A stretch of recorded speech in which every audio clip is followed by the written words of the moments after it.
Hi, everybody, and welcome to the School of Rocks. Today, we're going to talk about Bloodstone. That's that beautiful dark green stone behind me. And yes, you are very lucky that I don't have a professional camera crew. Otherwise, there'd be less looking at stones and more looking at me. So you can just listen to me and look at the stones, and I think that's better. Um, so, bloodstone was originally known as heliotrope, um, and the name heliotrope comes from the Greek word for sun is helio, and then trope means to turn, turning of the sun.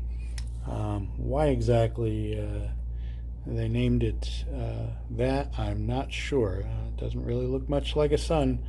Unless maybe in ancient Greece the sun was green. But no, I don't think that was the case. Uh,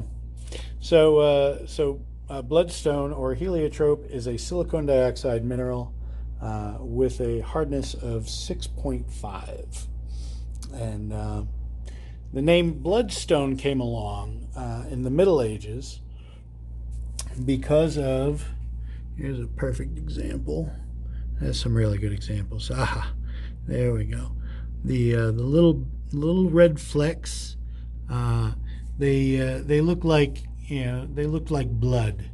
Um, so it looked like flecks of blood on a green stone, and they decided to call it bloodstone, and they also attributed that blood to Jesus Christ.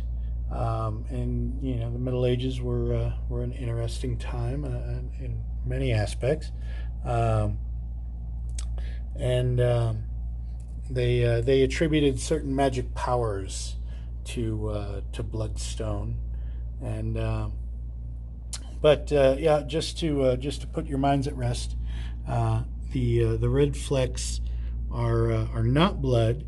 What they are, they're inclusions of hematite. Hematite is a iron oxide mineral, and when when hematite's often included in other stones, and usually like iron, how it oxidizes that reddish brown, that rust color. Um, so in India, for a long time, they believed that bloodstone could stop bleeding if they would they would soak the stone in cold water, and then put it on the wound to stop the bleeding. Now the accidental science, if you will, behind that was that the hematite, the iron oxide, um, it acts as an astringent, and would naturally stop the blood. And chances are they would use, rough, uh, rough bloodstone like this here. And India is one of the locations where you can find bloodstone. India, Brazil is another major deposit of bloodstone. China, Australia, and Indonesia is also one of the more prevalent sources of bloodstone.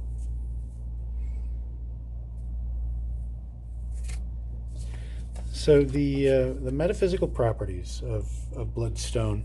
Um, Bloodstone is known as the stone of the spiritual warrior. Um, it helps to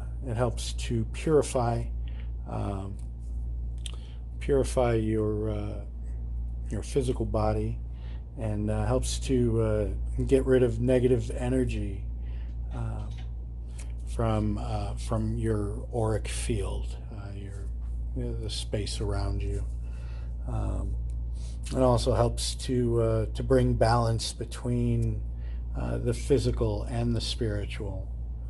Um, uh, Bloodstone is a stone that promotes and lends courage and emotional support during times of adversity, and also helps you to follow your heart and stay on your true path. Um, and Bloodstone also helps you to deal with the changes that come with spiritual growth. Uh, I know, for those of you who have ventured into your own spirituality, it most likely wasn't an easy ride. You know,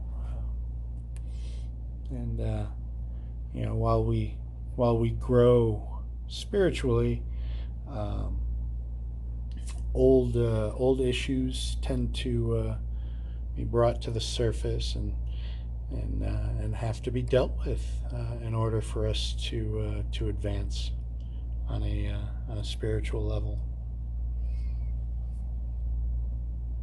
All right. Well, that is Bloodstone, and this is the School of Rocks. Thank you for joining us, and we'll see you next time.